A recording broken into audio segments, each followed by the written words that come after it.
Xoş gördük əziz dinləyicilər. Rusiyaya qarşı Trampın embargosu və Avropa Birliyinin sanksiyaları artıq öz bəhrəsini verməkdədir. Xatırlayırsınızsa, Putin öz daxili auditoriyası üçün nəyi təbliğ edirdi? Heç də bizə sanksiyalar heç bir təsir etmir.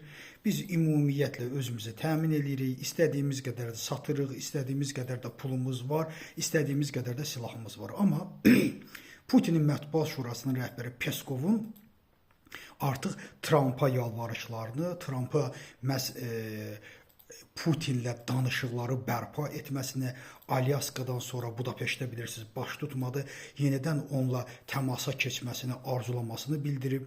Bununla bərabər artıq Xarici İşlər Naziri Lavrov da Corriere della Sera nəşrinə bildirib ki, biz hazırıq, biz Trampdan bu necə deyirlər, böyüklüyü gözləyirik ki, o tez bir zamanda bizimlə, yəni Putin arasında razılaşma və sövdələşməyə gəlsin. Biz heç də Alyaskada olan fikirlərdən, müharibədən, yəni sülhdən yayınmamışıq.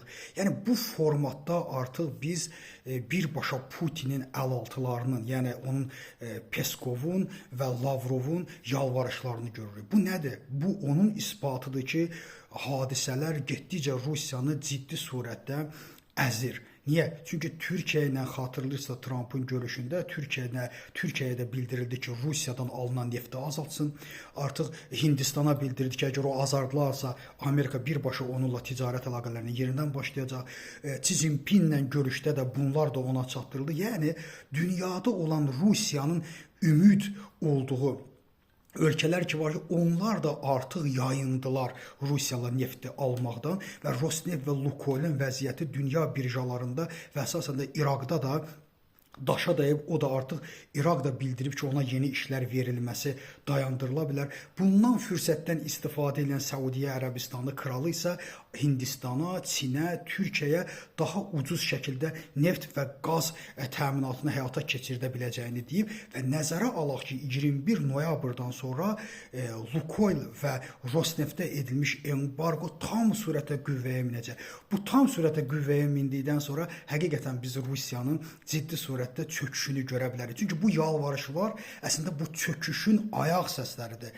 Məhz Pokrovski istiqamətində də ciddi hücumu, bəlkə də fikirləşirlər ki, Pokrovski alsa müəyyən mənada dayana bilərlər ki, mən buna inanmıram. Amma bütün bu hücumlar da öz nəticəsini vermədi və Rus qoşunu orada kütləvi surətdə qırıldı və Ukrayna tərəfdə bildirildi ki, Pokrovski istiqamətində müharibə demək ki, səngiyib və Rusiya öz istəyinə çata bilmir. Deməli, belə sanksiyalar və Putinin, daha doğrusu Trumpın sanksiyaları və Rusiyaya verdiyi embargo, Putinlə görüşdən imtina etməsi Rusiyanı həqiqətən də ağır vəziyyətə salıb. Mən düşünürəm ki, Rusiyanın artıq çıxış yolu qalmayıb. Təşəkkür edirəm diqqətinizə görə.